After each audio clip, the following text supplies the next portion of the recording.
আসসালামু আলাইকুম। আমি ডাক্তার ফ্লোরিডা রহমান, সহযোগী অধ্যাপক রিপ্রোডাক্টিভ এন্ডোক্রাইনোলজি এবং ইনফার্টিলিটি, ঢাকা মেডিকেল কলেজ এবং বিভাগীয় প্রধান। আমি লুমিনা আইভিএফ সেন্টারের চিফ কনসালটেন্ট হিসেবে কাজ করছি। আমার কাছে অনেক পেশেন্টই আসেন যাদের খুব লো স্পার্ম কাউন্ট থাকে। লো স্পার্ম কাউন্ট মানে কি, আগে আমাদের এটা বুঝতে হবে।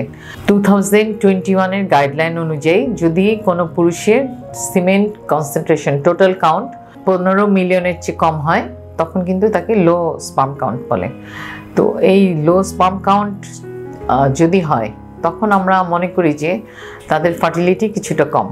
আমরা তখন সেই পুরুষকে কয়েকটি তার লাইফস্টাইলটা বদলানোর চেষ্টা করি। উনি যদি স্মোকিং করে থাকেন সেটা আমরা বন্ধ করতে বলি, অ্যালকোহল থাকলে সেটা আমরা তার ছাড়তে বলি, এবং ওনাকে আমরা কিছু মাইক্রোনিউট্রিয়েন্টস দিই বা অ্যান্টিঅক্সিডেন্টস, যেগুলো coenzyme Q, vitamin E, vitamin C, antioxidant এই জাতীয় ওষুধগুলো দিয়ে আমরা তাদের চিকিৎসা করি।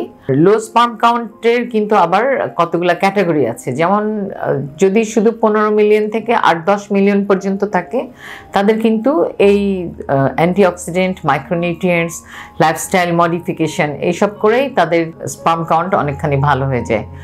আর যাদের হচ্ছে 10 মিলিয়নের কম, 10 থেকে 5 মিলিয়ন, সেই পেশেন্টগুলোদেরও অনেকের কিছুটা ভালো হয়, অনেকের সম্পূর্ণভাবে নর্মালে আসে না। কিন্তু দেখা যায় যে ওইসব পেশেন্টদেরকে আমরা তখন তাদেরকে আইভিআই করতে বলি।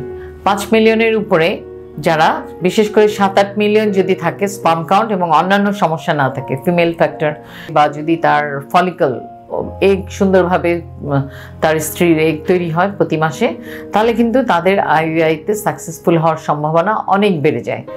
আর যাদের লো স্পার্ম কাউন্ট অনেক বেশি, সিভিয়ার অলিগোস্পার্মিয়া, যাদের কাউন্ট হচ্ছে 5 মিলিয়নের চেয়ে কম, তাদের কিন্তু শুধু এই মাইক্রোনিউট্রিয়েন্টসে দেখা যায় তেমন একটা উপকার হয় না। অবশ্যই কিছুটা উপকার হয়, কিন্তু সম্পূর্ণভাবে তারা ন্যাচারালভাবে যে ফার্টিলাইজ করতে পারবেন বা ন্যাচারাল প্রেগনেন্সি হবে সেটা সাধারণত হয় না।